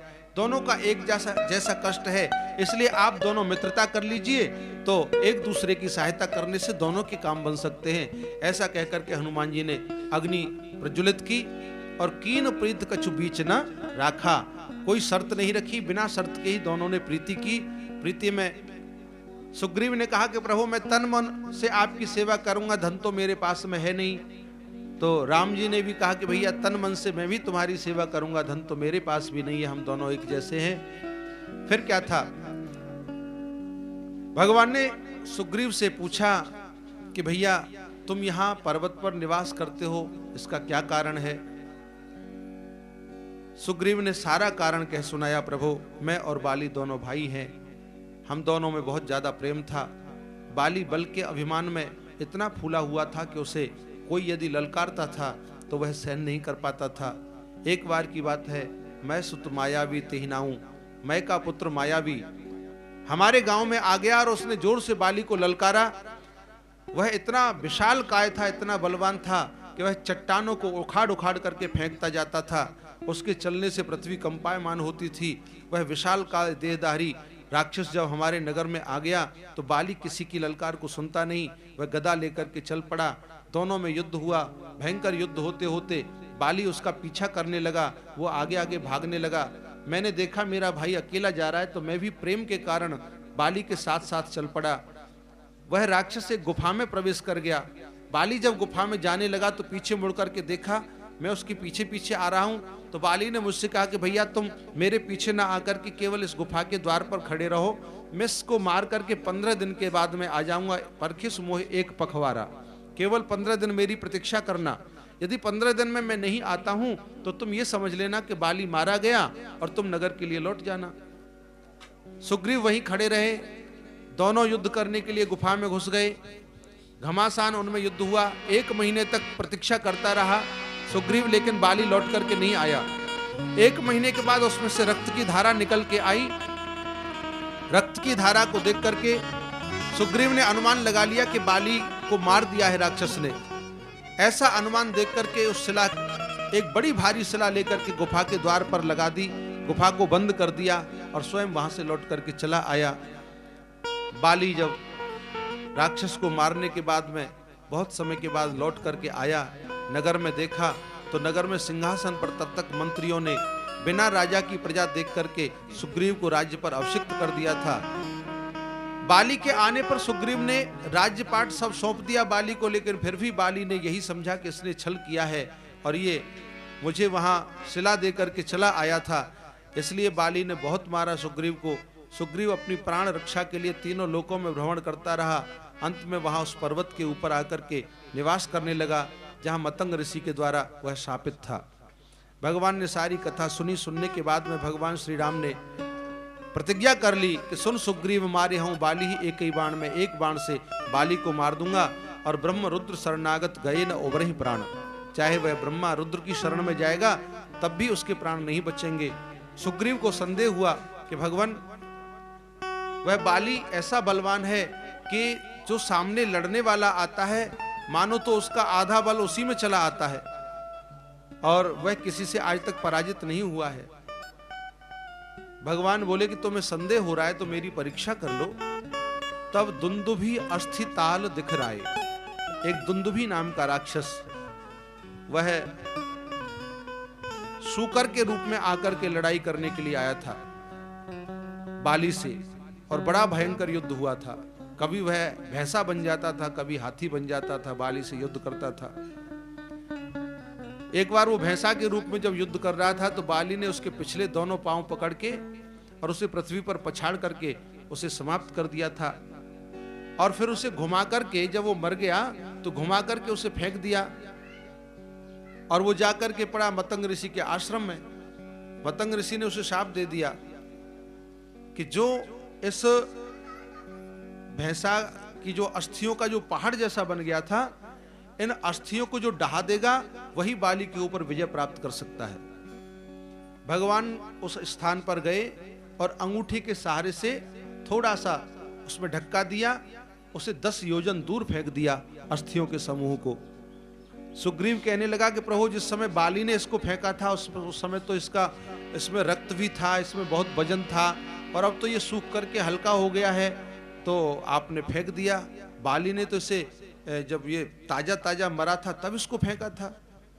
बोले और कोई परीक्षा लेनी है? कि हाँ, एक परीक्षा और, कि 7 ताड़ के वृक्ष हैं प्रभु, ये तक्षक के द्वारा शाप है कि जो इन 7 ताड़ के वृक्षों को एक बाण से ढाएगा वो विजय बाली पर पाएगा। तो भगवान ने देखा कि वो टेढ़े मेढ़े इस तरह जैसे सर्पाकार वो वृक्ष थे, लेकिन भगवान ने एक बाण से उन सब वृक्षों को छेद दिया, सबको काट डाला। तब बाली को विश्वास हुआ। और फिर क्या था, भगवान ने बाली को भेज दिया, बाली के पास में सुग्रीव को भेज दिया कि जाकर के ललकारो और उस नगर से बाहर ले आओ, क्योंकि मैं नगर में लड़ने के लिए नहीं जाऊंगा। सुग्रीव ने जाकर के घोर गर्जना की। बाली जैसी गदा लेकर के चला, तारा ने पकड़ लिया। अरे रुको, कहां जा रहे हो? बोले सुग्रीव से युद्ध करने के लिए। कहने लगी कितने वर्षों के बाद में सुग्रीव आज तुमसे युद्ध करने के लिए आया है? सुग्रीव में हिम्मत है जो तुमसे युद्ध कर सके? सुग्रीव नहीं आया है। ये समझो कि सोनपति जिन्हें मिले हो सुग्रीवा, ते दो बंधु अतुल बल सीवा। जिनसे सुग्रीव मिला है, जिनका सुग्रीव को सहारा मिला है, वे अत्यंत बल की राशि हैं। वे दो भाई हैं। अर्थात उसके गुप्तचर भी जगह जगह घूमते रहते थे। यानी बाली से पहले तारा के गुप्तचरों ने ये सारा समाचार ला करके दे दिया था। वो कहती है कि उनका नाम राम और लक्ष्मण है, अयोध्या नरेश महाराज के पुत्र हैं और काल को भी युद्ध में जीत सकते हैं, इसलिए आप कृपा करके वहां मत जाइए लड़ने के लिए। ये सुनकर के बाली कहता है कि हे भीरु प्रिय समदर्शी रघुनाथ, भगवान श्री राम तो समदर्शी हैं और जो कदाच मोहि मारे हैं तो पुण्य हो सनाथ। यदि भगवान मुझे मार भी देंगे तो मैं सनाथ हो जाऊंगा। समदर्शी के लिए ना तो कोई मित्र होता है ना कोई शत्रु होता है, वो तो एक दृष्टि से सबको देखते हैं। बाली बल के अभिमान में चला गया और वहां सुग्रीव से युद्ध हुआ। बाली ने एक मुष्टिका का प्रहार किया। सुग्रीव दौड़ करके भगवान के चरणों में आकर के गिर पड़ा, क्योंकि वज्र प्रहार, मुष्टि प्रहार वज्र सम लागा। भगवान से कहने लगा प्रभु मैं लड़ाई करते करते थक गया, बाली ने एक मुष्टिका मुझ में मारी और वह वज्र के समान मेरे शरीर को तोड़ गई। यदि 2-4 मुष्टिका वो मार देता तो मैं तो वहीं ढेर हो जाता, और आप देखते रहे, आपने उसे मारा नहीं। भगवान कहने लगे कि भैया क्या बताऊं, एक रूप तुम भ्राता दो। एक तो बात यह है कि तुम दोनों भाई एक जैसे लगते हो देखने में। अब यदि मैं बाण चलाता और बाली के धोखे में तुम्हें लग जाता तो इसलिए मैंने बाण नहीं चलाया। दूसरी बात यह है कि जब तक वो नगर से बाहर नहीं आएगा तब तक मैं उसे नहीं मार पाऊंगा, क्योंकि नगर में मैं नहीं जा सकता। भगवान ने मेली कंठ सुमन के माला, एक पुष्पों की माला सुग्रीव के गले में डाल दी और पठवा पुण्य बल दे विशाला, तुम जाओ, मैं तुम्हें अपार बल का स्वामी बनाता हूं, जाकर के पुनः एक बार बाली को ललकारो। सुग्रीव ने जाकर के फिर से ललकारा। बाली आया, दोनों में पुण्य नाना विध भई लड़ाई, बिटप ओट देखे रघुराई, बहु छल बल सुग्रीव कर ही हारा भय मान। तब भगवान ने अपने धनुष पर बाण चढ़ा करके और बाली के हृदय को छेद दिया और परा विकल महिषर के लागे। बाली गिर पड़ा धरती पर। तब भगवान उनके समक्ष पहुंच गए और बाली ने भगवान के दर्शन करके हृदय प्रीत मुख वचन कठोरा, बोला चितय राम की ओरा। कहने लगा कि धर्म हेत अवतरेउ गुसाई, मारेउ मोह व्याध की नाई। आप तो धर्म के लिए इस धरती पर आए थे, आज आपने ये कैसा अधर्म कर दिया कि व्याध की भांति छुप करके मुझे मार दिया। प्रभु आपका मारना तो तब सार्थक था कि जब मैं आपसे युद्ध कर रहा होता। हम तो दोनों भाई भाई हैं और आपस में लड़ रहे हैं, हमारा गृह युद्ध है, तो आपका सुग्रीव मित्र हो गया, मैं आपका शत्रु हो गया। आप समदर्शी किस बात के रहे? समदर्शी की नजरों में तो दोनों एक समान होने चाहिए। बहुत प्रकार से जब बाली ने तर्क वितर्क दिए तो भगवान श्री राम ने कहा कि बाली, तुझे मारने के लिए मेरे पास में पर्याप्त कारण थे और तुझे मारने के लिए मैंने कोई अधर्म नहीं किया है, मैंने धर्म का ही पालन किया है, इसलिए तू निश्चिंत रह करके अपने प्राण त्याग कर। भगवान कहने लगे कि बाली, एक तो अनुज वधु भगनी सुत नारी सुन सठ कन्या समेत चारी, ये चारों एक समान होती है, लेकिन अफसोस की बात है कि तूने इन चारों के साथ में भोग किया है। ऐसे एक पुराण में कथा आती है बाली की कि वो जब मायावी को मारता है तो उसके बाद वो स्वर्ग में पहुंच जाता है, क्योंकि इंद्र का पुत्र है। वहां जाकर के वहां भी कई अप्सराओं के साथ दुष्कर्म करता है तथा इंद्र की पुत्री जो जयंती है उसके ऊपर भी कुदृष्टि डालता है। वहां से लौट करके जब वह पंपा सरोवर पे आता है तो वहां अंगद की जो पत्नी है उसे वह कुदृष्टि से देखता है। वो शाप देती है कि आज के बाद इस सरोवर के पुष्पों को जिस दिन तू देख लेगा उसी दिन तेरी मृत्यु हो जाएगी। कुछ विद्वान लोग तो कहते हैं कि जो पुष्पों की माला सुग्रीव के गले में डाली थी वो उसी सरोवर के पुष्पों की माला थी भगवान ने जो डाली थी, क्योंकि आज उसका मरना है। कई ऐसे प्रमाण मिलते हैं, वो कथाएं ज्यादा लंबी, हमारे पास इतना समय नहीं, हम आपको संक्षेप में कहते हुए चलते हैं कि भगवान ने उसे बताया कि इन्हीं कुदृष्टि बिलोकय जोई ताए बधे कछ पाप ना होई। ऐसे व्यक्ति को मारने में कोई पाप नहीं होता, क्योंकि हमको तो इस पृथ्वी के, इस भूमंडल के जो चक्रवर्ती सम्राट श्री भरतलाल जी महाराज हैं, उन भरतलाल की आज्ञा से हम इस सारी पृथ्वी पर अधर्मी राजाओं का नाश करने के लिए निकले हैं। भरत इस पूरे पृथ्वी पर धर्म की स्थापना करना चाहते हैं और हम भरतलाल महाराज की आज्ञा से और उनके सेवक, उनके मंत्री, उनके विश्वास पात्र लोग जगह जगह जाकर के अधर्मी लोगों का विनाश कर रहे हैं और हमने भी तुझ जैसे अधर्मी का विनाश किया है। दूसरी बात यह है कि छुप करके मारने का कारण, राजा लोग जब भी आखेट करते हैं पशु पक्षियों का, उनको युद्ध में प्रचार करके नहीं मारते हैं। वो पशु पक्षियों का जो आखेट करते हैं, शेरों का या किसी और अन्य हिंसक जंतुओं का, तो वो छुप करके ही बाण चलाते हैं। और तू कोई मनुष्य नहीं है, तू भी पशु है हमारे लिए, और तुझे जैसे पशु को छुप करके यदि हमने मार दिया पेड़ की आड़ से, तो ये तो हम क्षत्रियों का आखेट है, इसलिए ये किसी भी प्रकार से अधर्म नहीं हो सकता है। इस प्रकार भगवान ने उसके सब तर्कों को नष्ट करते हुए जब कहा, तो बाली कहता है कि सुनो राम स्वामी संचलन चातुरी मोर, आपके सामने मेरी क्या चतुराई चल सकती है, परंतु मैं तो एक बात कहना चाहता हूं कि प्रभु अजुही में पापी, प्रभु अजुहू में पापी, अंत काल गति तोर। आज मुझे आपके दर्शन हो रहे हैं अंत समय पर, क्या आज भी मैं पापी हूं? तो सुनत राम अति कोमल बानी और बाली शीस पर से निज पानी।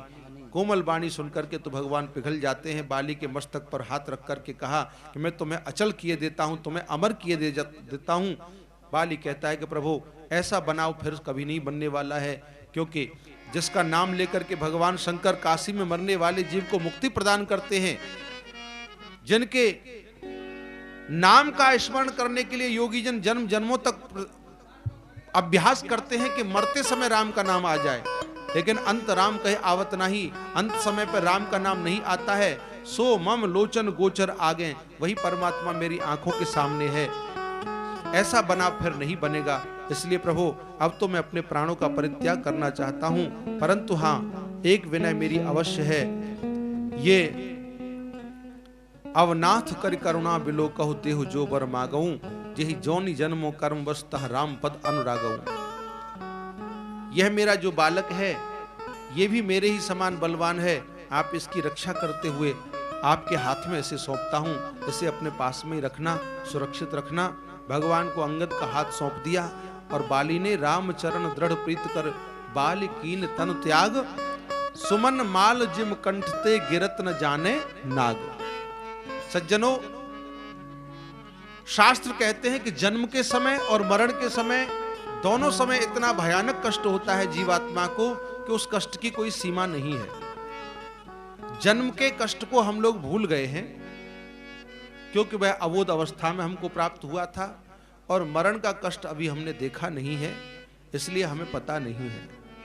लेकिन यथार्थ यह है कि कहीं ना कहीं वह मरण का कष्ट हमारे अंतरात्मा में छुपा हुआ अवश्य है, क्योंकि हम लोग बहुत बार मर चुके हैं, वो हमारी अंतरात्मा में वो कष्ट छुपा है, इसीलिए तो हमें भय होता है। हमें ही नहीं, एक कीड़े मकोड़े जो छोटे से छोटे कीड़ा है उसको भी भय होता है। आहार निद्या भय मैथुनम च, मरने से सबको डर लगता है, क्योंकि मरण के कष्ट का कहीं ना कहीं अनुभव हमारे हृदय में छुपा जरूर है। लेकिन यहां देखें तो बाली ने सुमन माल जिम कंठते गिरत न जाने नाग, ऐसे शरीर को त्याग दिया कि जैसे चलता हुआ हाथी, उसके गले में कोई माला पड़ी हो, टूट करके गिर जाए, हाथी को क्या पता चलेगा। ऐसे ही शरीर को त्याग करके भगवान के चरणों में प्रीति के कारण, मरते समय प्रीति भगवान के चरणों में हो गई, इसलिए उसे कष्ट नहीं हुआ। यदि हमारी भी प्रीति भगवान के चरणों में हो जाएगी, राम चरण दृढ़ प्रीत करे बाल कीन तन त्याग, हमारी भी प्रीति भगवान के चरणों में हो जाएगी, तो हमें भी मरते समय कष्ट नहीं होगा और हम भी भगवान के धाम को पहुंच जाएंगे। बाली का उद्धार कर दिया। भगवान की आज्ञा से सुग्रीव को राजा बना दिया गया और अंगद को युवराज पद दे दिया गया। 4 महीने का वर्षा ऋतु समय आ गया। भगवान ने कहा कि अभी हम प्रवर्षण पर्वत पर रह करके 4 महीने व्यतीत करेंगे, तुम अपने राज्य की व्यवस्था देखो, उसके पश्चात हम सीता की खोज के लिए कोई प्रयास करेंगे। 4 महीने का समय भी निकल गया, लेकिन सुग्रीव फिर भी भगवान के पास में नहीं आया। सुग्रीव सुदमोर विसारी। भगवान कहते हैं कि यह राजमद ऐसा ही प्रबल है, मैंने बाली को मार करके राज्य को स्त्री और उसका राज्य दे दिया, लेकिन आज वह हमें ही भूल गया और ये नहीं पता कि मैं उसे मार सकता हूं जिस बाण से मैंने बाली को मारा है। सुग्रीव को मारने में कितनी देरी लगेगी। भगवान के मुख पर थोड़ा सा रोष देखा तो लक्ष्मण जी भड़क उठे, आप मुझे आज्ञा तो दीजिए, अभी उसके नगर को जला करके राख किए देता हूं, उसे बंदी बना करके आपके चरणों में ला करके पटक देता हूं, उसका मस्तक काट करके आपके चरणों में चढ़ा देता हूं। जब लक्ष्मण को ऐसा क्रोधित होते हुए देखा तो राम जी ने कहा कि नहीं, उसे मारना नहीं है, वो हमारा मित्र है और मित्र है तो उसे भय दिखाए ले आओ। तात सखा सुग्रीव, केवल भय दिखा करके ले आओ। उधर हनुमान जी महाराज पहले ही अनुमान लगा लेते हैं और उन्होंने सुग्रीव को सचेत करके जगह जगह दूतों को भेज करके बानरी कटक को एकत्रित करने के लिए उपाय कर लिया था। तब तक लक्ष्मण जी वहां पहुंचे। लक्ष्मण जी का रोष सुनकर के सुग्रीव भयभीत हो उठा। उन्होंने तारा और अंगद को भेज करके भगवान लक्ष्मण जी के क्रोध को शांत किया और फिर भगवान लक्ष्मण जी को महलों में लेकर के आए, क्षमा याचना की और उनके साथ में श्री राम के पास में पहुंचे। उस समय सुग्रीव की सेना का वर्णन मिलता है तो सुग्रीव ने जहां जहां दूतों को भेजा था वहां वहां से एक एक बानर जो अपनी अपनी सेना को लेकर के आता है, तो उनके साथ में एक एक के साथ में 10-10 लाख बानर चले आ रहे हैं। श्री हनुमान जी के पिता केसरी जी आए, उनके साथ में 10 लाख बानर थे। नल आए, नील आए, अंगद, गद, विकटासी, दधिमुख, केहरी, निसट, इतने सब बानर लोग चले आ रहे हैं। श्री जामवंत जी महाराज की सेना आ रही है, वहां करोड़ों अरबों की संख्या में बानर। श्री गोस्वामी जी महाराज कहते हैं कि उसकी संख्या, उसकी गणना तो कोई बता ही नहीं सकता कि कितने बानर हैं, कितने यूथपति हैं। उस बानर कटक को देख करके भगवान श्री राम बहुत प्रसन्न हुए और ऐसा कोई कपि नहीं कि जिससे भगवान श्री राम ने कुशलता न पूछी हो। उसके बाद में सुग्रीव ने आज्ञा दी कि राम काज और मोर नेहोरा, बानर कटक जाओ चहु ओरा, तुम सब जाकर के शीघ्रता पूर्वक श्री जानकी जी की सुध लो। सब बानर चल पड़े हैं। जो प्रमुख प्रमुख बानर थे, श्री हनुमान जी, नल, नील, अंगद, जामवंत आदि आदि, उनको एक बार सबको बुला करके दक्षिण दिशा की ओर जाने का आदेश दिया है। जब सब बानर भगवान को प्रणाम कर करके चल दिए तो हनुमान जी महाराज को पीछे श्री राम जी ने बुलाया और परसा शीस सरोरूह पानी, श्री हनुमान जी के मस्तक पर हाथ फिरा करके भगवान ने कर मुद्रिका दीन जन जानी, मुद्रिका प्रदान की। भगवान जानते हैं कि मेरा काम तो हनुमान के द्वारा ही होता है और वही कर सकते हैं, लेकिन राजनीति राखत सुरत्राता, वो राजनीति का एक अंग था जो चारों दिशाओं में सब बानरों को भेजा है।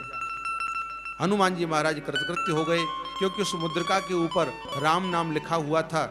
उन्होंने विचार कर लिया कि आज तक मुझे किसी गुरु ने कोई मंत्र नहीं दिया था, इस मुद्रिका पर राम का नाम लिखा हुआ है, इस राम नाम को तो हर समय मुख में रखना चाहिए। और उस मुद्रिका को अपने मुख में डाला और हनुमान जी महाराज चल पड़े। बानर कटक को लेकर के समुद्र के तट पर पहुंच गए। जो भी ऋषि मुनि महात्मा रास्ते में मिलते थे सबसे पूछते थे, कोई निशाचर मिल जाता था तो उसे मार डालते थे। एक गुफा में उन्होंने प्रवेश किया, वहां एक तपस्विनी विराजमान थी। उस तपस्विनी ने बताया कि तुम सब लोग आंख बंद करोगे तो समुद्र के तट पर पहुंच जाओगे। अपनी कथा सुनाई, किस प्रकार से मैं यहां आकर के रहने लगी, लेकिन अब तो मैं श्री राम का दर्शन करना चाहती हूं। और भगवान का दर्शन करके फिर वह बद्री वन को चली गई। हम लोग हरिद्वार में जाते हैं, वहां मनसा देवी के पहाड़ के ऊपर जो जाते हैं तो वहां मनसा देवी के रूप में वह जो तपस्विनी थी जाकर के विराजमान हो गई। ये सब बानर समुद्र के किनारे आ गए। समुद्र तट पर आकर के अब विचार करने लगे कि कैसे कैसे हम लोग इस समुद्र को पार करेंगे। उसी समय वहां संपाति नाम का एक गीध निकल के आया और देख करके कहने लगा कि आज तो मुझे विधाता ने एक ही साथ में इतना आहार दे दिया है कि आज इन सब का भक्षण करके अपनी भूख को शांत करूंगा। अंगद और हनुमान आपस में विचार करते हुए कहने लगे कि देखो, अब तक यदि हम नहीं भी मरते तो ये हमें अवश्य मार डालेगा, ये इतना विशाल काय है, ये हमें अवश्य खा जाएगा। एक जटायु था जिसने भगवान की रक्षा करने के लिए, उनकी जानकी जी की रक्षा करने के लिए अपने प्राणों को त्याग दिया, और एक ये भी गिद्ध है, ये कैसा अधम है जो हमें ही खाना चाहता है। जब ये बात सुनी तो संपाति रोने लगा कि भाई जटायु मारा गया? बोले हाँ मारा गया, कि वो तो मेरा बड़ा भाई था।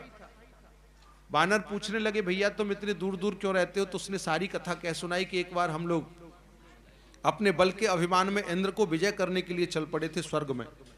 इंद्र को परास्त करने के बाद जब हम आकाश में विचरण कर रहे थे तो हम लोग आपस में विचार करने लगे कि यह सूर्य के घोड़े काले हैं। जटायु कहने लगा कि सफेद है। बोले चलो जाकर के देखते हैं। बल के अभिमान में हम उड़ते हुए चले गए, लेकिन जब सूर्य नारायण के नजदीक पहुंचे तो उनके ताप को सहन न कर सके। अंत में जब जटायु के पंख जलने लगे तो स्नेह के कारण मैंने अपने पंखों से जटायु की रक्षा की, क्योंकि वह मुझसे छोटा था। अब जटायु तो बच गया, लेकिन मेरे पंख जल गए। जटायु तो वहीं जाकर के रहने लगा और वहां से मैं लुढ़कता हुआ बिना पंखों के यहाँ आकर के गिरा। महाराज उस समय एक चंद्रमा नाम के ऋषि आए और उन्होंने मुझसे कहा कि जिस दिन श्री सीता जी की खोज करने के लिए बानर भालू आएंगे, उन्हें देख करके तेरे पंख जम जाएंगे।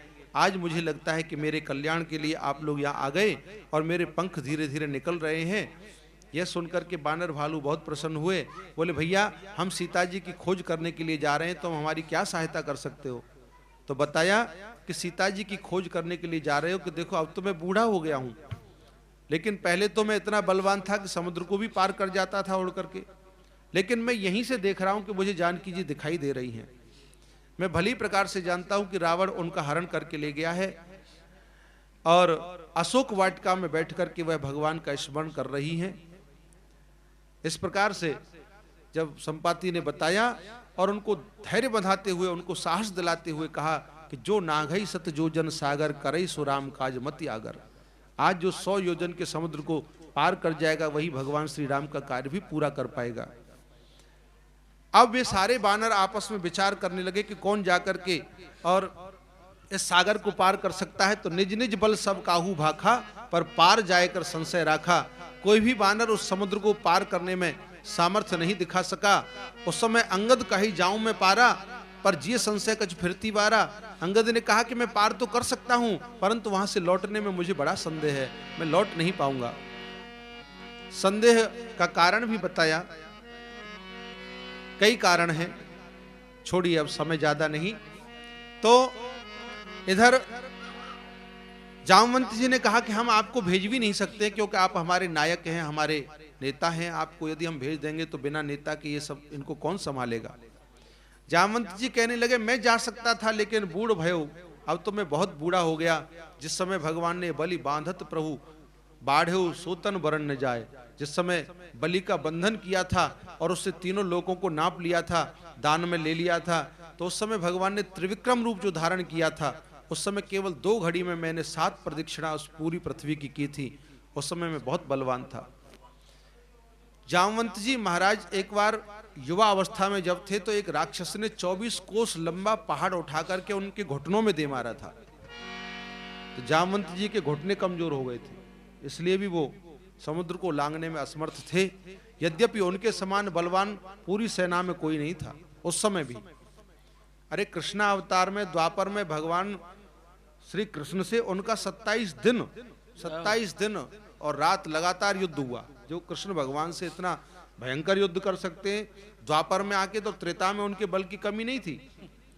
उनमें इतना बल था कि उनकी जोड़ का तो न कोई लंका में था और न कोई रामादल में था, इतने बलशाली थे। ब्रह्मा जी महाराज के मानस पुत्र हैं, ब्रह्मा जी के मानस पुत्र हैं, संकल्प से उत्पन्न हुए, मन से उत्पन्न हुए। लेकिन जामवंत जी महाराज ने देखा कि सब बानर तो अपने अपने बल की प्रशंसा कर रहे हैं, लेकिन हनुमान जी महाराज एकांत में शांत बैठ करके भगवान का स्मरण कर रहे हैं। बोले ये हनुमान जी तो सारा काम करने वाले हैं और ये शांत बैठे। तब उन्होंने श्री हनुमान जी महाराज की ओर देख करके कहा कि कहई रीछ पति सुन हनुमाना, कहई रीछ पति सुन हनुमाना। का चुप साधी रहे बलवाना, का चुप साधी रहे बलवाना। पवन तनय बल पवन समाना, पवन तनय बल पवन समाना। बुद्धि विवेक विज्ञान निधाना, बुद्धि विवेक विज्ञान निधाना।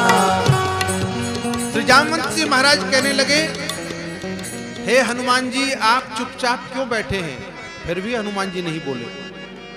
फिर कहा, पवन तनय बल पवन समाना, आप में तो इतना बल है कि आप श्री अपने पिता पवन देव के समान हैं। फिर भी नहीं बोले। बोले बुद्धि विवेक विज्ञान निधाना, आप तो बुद्धि विवेक और विज्ञान के निधान हैं। फिर भी नहीं बोले। बोले कवन सो काज कठिन जग माही, जो नहीं होए तात तुम पाही। बोले संसार में ऐसा कौन सा काम है जिसे आप नहीं कर सकते? फिर भी नहीं बोले। और जब कहा जामवंत जी ने कि राम काज लग तव अवतारा, सुनते ही भयउ पर्वताकारा, सुनते ही भयउ पर्वताकारा, सुनते ही भयउ पर्वताकारा, सुनते ही भयउ पर्वताकारा, सुनते ही भयउ पर्वताकारा। कनक वरन तन तेज विराजा, कनक वरन तन तेज विराजा। मानहु अपर गिरिन कर राजा, मानहु अपर गिरिन कर राजा। सिंहनाद कर बारही बारा, सिंहनाद कर बारही बारा। लीलहु नागहु जल निधि खारा, लीलहु नागहु जल निधि खारा। सहित सहाय रावण ही मारी, सहित सहाय रावण ही मारी। आनहु इहा त्रकूट उपारी, आनहु इहा त्रकूट उपारी।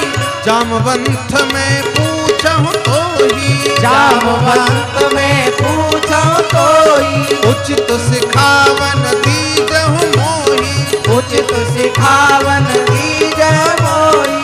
श्री हनुमान जी महाराज ने जब सुना कि राम काज लग तब अवतारा, इतना सुनते ही पर्वताकार हो गए। और पर्वताकार ऐसे कि कनक वरण तन तेज विराजा, मानो अपर गिरिन कर राजा। इस प्रकार हनुमान जी महाराज ने अपने शरीर को इतना लंबा चौड़ा करके और बार बार हुंकार करते हुए पृथ्वी पर मुष्टिका का प्रहार करने लगे। देखते देखते भगवान श्री हनुमान जी के पांव के ठेल से पर्वत इधर उधर बिखरने लग गए। पर्वत के शिखरों के टुकड़े टुकड़े हो गए। और हुंकार भरते हुए श्री हनुमान जी महाराज ने कहा, हे जामवंत क्या कहते हो, जाकर सागर पर गरजूं मैं? पहले उस रावण को मारूं या लंका उल्टी कर दूं मैं? कहो तो सही। तुम कहो तो सारे त्रकूट पर्वत को उखाड़ करके ले आऊं, और तुम कहो तो सहित सहाय रावण ही मारी, सबको मार मूर करके लंका में उल्टी करके लंका में डुबा देता। कहो तो सही क्या करना है मुझे?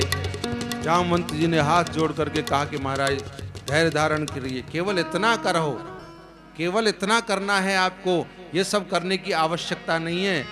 इतना करो तात तुम जाई, कि सीता ही देख कहो सुधि आई। केवल श्री जानकी जी को देख करके लौट करके चले आओ, किसी को मारना नहीं। और फिर क्या होगा कि तब निज भुजबल राजीव नैना, कौतुक लाग संग कपि सेना। श्री राम जी सेना को लेकर के जाएंगे और कपि सैन संग संहार, निश्चर राम सीता ही आने हैं। भगवान अपने जब सेना को लेकर के जाएंगे और रावण का वध करके जब सीता जी को लेकर के आएंगे, तो तीनों लोकों में भगवान का सुयश छा जाएगा और सब लोग गा गा करके भगवान की कथा को और इस भवसागर से पार हो जाएंगे। इस प्रकार श्री जामवंत जी महाराज ने जब कहा, तो सुंदरकांड में जामवंत के बचन सुहाए, सुन हनुमंत राम जय राम। सुन हनुमंत हृदय अति भाए, श्री राम जय राम जय राम। तब लगी मोहि परखेहु तुम भाई, श्री राम जय राम जय जय राम। सही दुख कंद मूल फल खाई, श्री राम जय राम जय जय राम।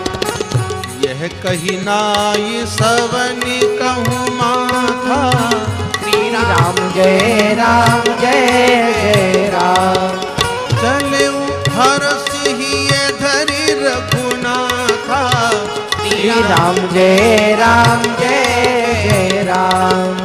बार बार रघुवीर सम्हारी, तरके पवन तनय बल भारी। जहि गिर चरण दे हनुमंता, चले सुगा पाताल तुरंता। जिन अमोघ रघुपति कर माना, यही भांति चले हनुमाना।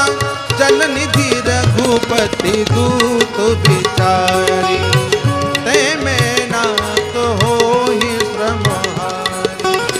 श्री राम जय राम जय जय राम। श्री राम जय राम जय जय राम।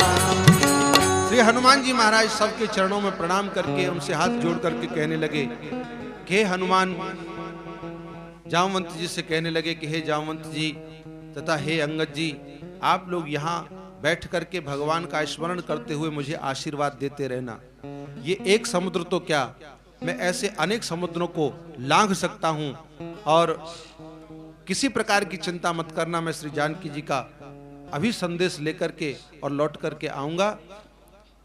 ऐसा कहकर के भगवान का स्मरण करते हुए श्री हनुमान जी महाराज एक पर्वत के शिखर पर पहुंच गए, और पर्वत शिखर पर पहुंच करके बार बार हुंकार भरते हुए और धीरे धीरे वो उछलने लगे, और उछलते उछलते एक साथ उन्होंने ऐसी छलांग लगाई कि आकाश में गरुड़ के भांति वो उड़ने लगे। श्री हनुमान जी महाराज उड़े तो जेहि गिर चरण दे हनुमंता, हनुमान जी ने जिस पहाड़ के ऊपर खड़े होकर के जोर लगा करके छलांग लगाई थी, वो पहाड़ भी नीचे की ओर धसक गया। चले सुगा पाताल तुरंता, इतना जोर लगा करके हनुमान जी महाराज उड़े। और रास्ते में जब जा रहे हैं तो जल निधि रघुपति दूत बिचारी, समुद्र ने विचार किया कि श्री राम मेरे ही तो वंशज हैं, और श्री राम जब जा रहे हैं, उनके ये दूत जा रहे हैं, तो उनकी कुछ सहायता करना मेरा भी कर्तव्य बनता है। इसलिए मैनाक पर्वत से कहा कि तुम जाकर के हनुमान जी को कुछ देर विश्राम दो। मैनाक पर्वत हर्षित होकर के आ गए, और उन्होंने हनुमान जी से कहा कि हनुमान जी, तुम्हारे पिता का मैं ऋणी हूँ, क्योंकि जिस समय इंद्र सब के पंखों को काट रहे थे, सब पर्वतों के पंखों को काट रहे थे, उस समय पवन देव की प्रेरणा से मैं यहाँ समुद्र में आकर के छुप गया था। तो आप कृपा करके उस ऋण से मुझे उर्ण कीजिए और कुछ देर मेरे ऊपर विश्राम कीजिए। हनुमान जी महाराज ने कहा कि राम काज कीने बिन मोय कहाँ विश्राम, मुझे विश्राम कहाँ है, अब तो मैं भगवान का कार्य करने के लिए जा रहा हूँ। और केवल हाथ से स्पर्श करके हनुमान जी महाराज आगे चल पड़े। वहां एक सिंहिका नाम की राक्षसी रहती थी, जो राहु की माता है। उसका काम क्या था कि जल में रहती थी, और जो भी पशु पक्षी ऊपर से उड़ता था उसकी छाया को पकड़ लेती थी, और छाया को पकड़ने के कारण फिर वो पक्षी उड़ नहीं पाता था, और वो पक्षी उसी जल में गिर जाता था, और वो सबको पकड़ पकड़ के खा जाती थी। गहहि छाह सक सो न उड़ाई, यही विद सदा गगनचर खाई। इसी प्रकार से खाती रहती थी। और सोई छल हनुमान कह कीना, हनुमान जी महाराज जा रहे थे, उनकी छाया को पकड़ लिया। जब हनुमान जी रुक गए तो हनुमान जी विचार करने लगे कि मुझे किसने पकड़ा। तुरंत हनुमान जी महाराज उस राक्षसी के कपट को समझ गए, और एक गदा का प्रहार किया, उस राक्षसी को भी मार दिया। ताहे मार मारुत सुतवीरा, और वारिद पार गयो मति धीरा। मार करके हनुमान जी महाराज समुद्र के पार पहुंच गए। वहां जाकर के तहां जाए देखी बन शोभा, गुंजत चंचरीक मधुलोभा। वहां लंका का वर्णन किया गया है। कैसी लंका है? कनक कोट विचित्र मणिकृत सुंदरायतना घना, कहूँ हट हट सुवट बीथी, चार पुर बहुविधि बना।